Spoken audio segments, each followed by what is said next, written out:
Good morning, everyone. Welcome back to the VSO Gun Channel. It's great to be here as always. And thank you to all of you who joined us last night in our election coverage over at Langley Outdoors. It was Langley Outdoors, Katie from Stone Stack and Sense, Tim Harmsen from Military Arms Channel.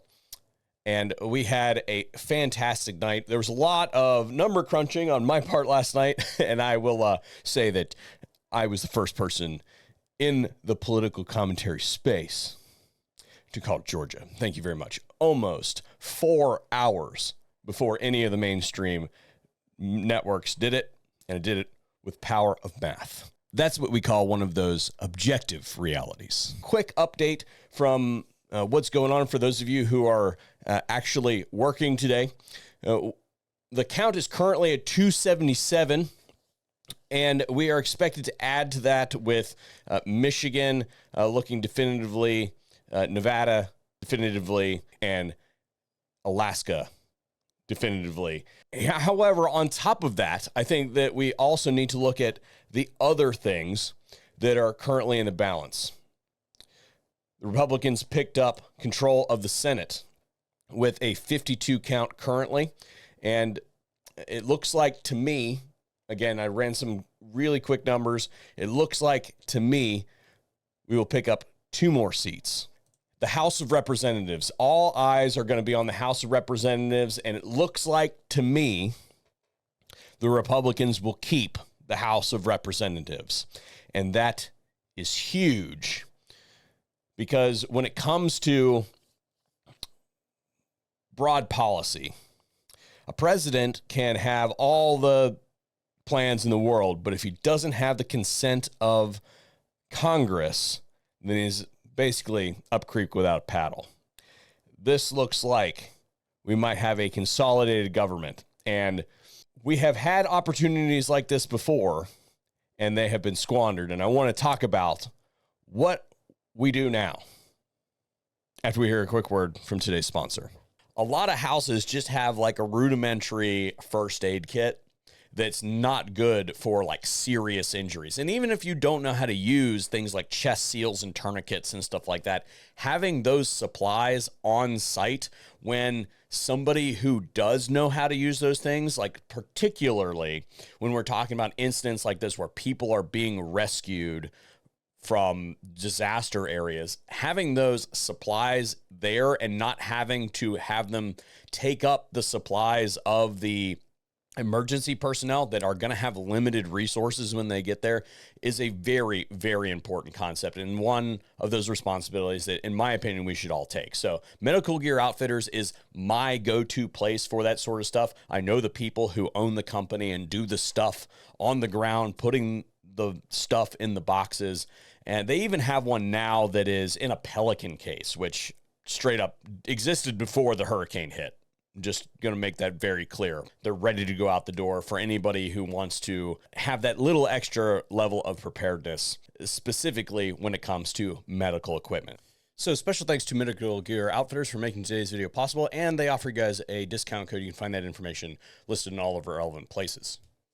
It means that they can confirm without any Democratic votes any appointment he makes to his cabinet, to the government, to the Supreme Court, should there be a vacancy.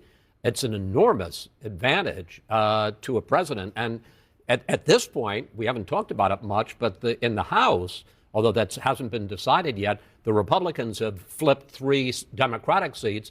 The Democrats haven't flipped a single Republican seat. So there is the possibility here of a complete united Republican government with Donald Trump as the president and with a Republican House and Senate, which means that in terms of appointments, in terms of immigration policy, economic policy, environmental policy, you name it, he could have a pretty blank check.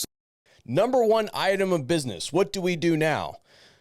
I ordain that it is permissible that you get a full 24 hours of simply gloating time. Have a good time. See you over on X.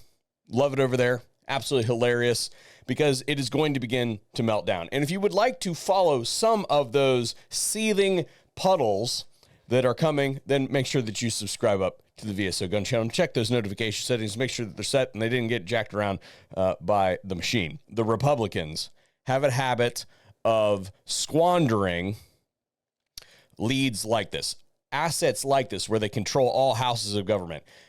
Mark my words, this will likely only last 2 years. So you got some movement to do.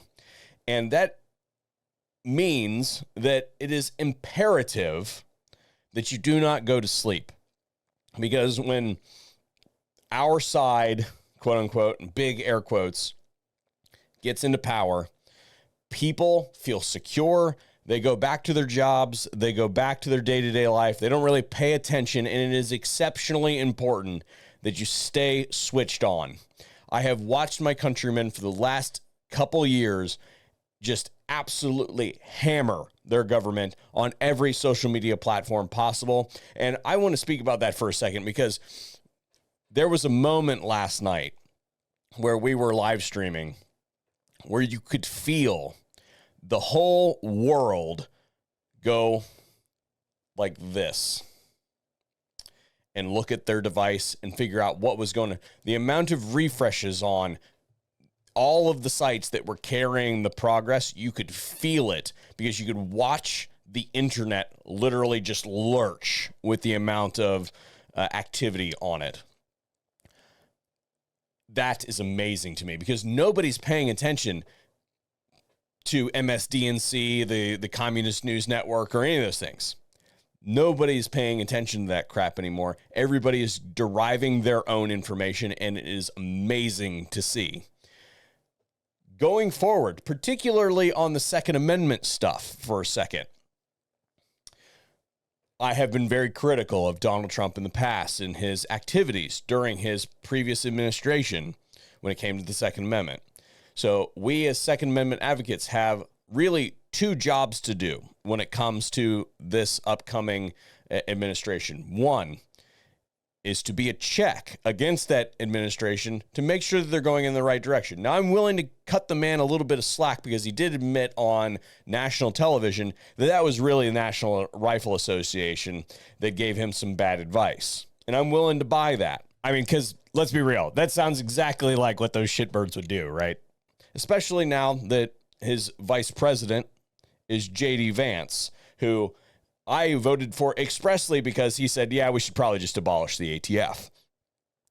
Fantastic feather in his cap. So the first thing that we must do is be the arbiter of our government and ensure that they don't do any more stupid crap like this. Now, as that pertains to the ongoing overreach, I actually think that the Trump administration comes in and doesn't do anything about the executive overreach that the Biden administration perpetrated. So like the frame and receivers rule, the pistol brace rule, they engage in the business rule. I don't think they do anything about those currently, and they allow those to continue to be litigated, because that is a prime opportunity for, quote unquote, our side to really crush it with some judicial precedent, because some of those things are pretty high up in the courts.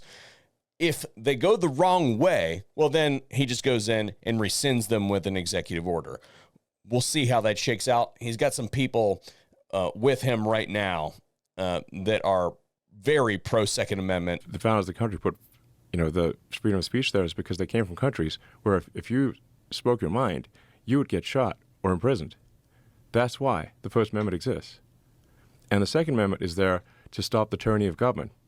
The Second Amendment, the right to bear arms, is there to protect freedom of speech. However, the second thing that we must do is, again, we cannot go to sleep.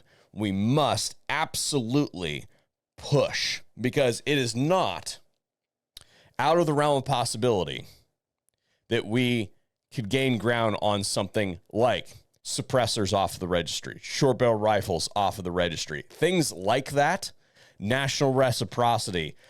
Those things are within our grasp as long as we activate and pressure our government to actually do those things. We have control of the houses of government to do it. But you have to put forth the same effort and fervor that you have been for the last several years against the administration of power forward into this administration to make those policies reality. What say you about this in the comment section down below? You know, got to enhance that engagement. If I seemed a little bit off in this video, it's because I'm running on about an hour and a half worth of sleep, and I've got 2 appointments that I have to make this morning. So I'm going to go ahead and break this one off. Thanks for tuning in to the VSO Gun Channel, and make sure that you're here for this week, because we're going to have a glorious montage throughout the week of all the enemies of America turning into puddles.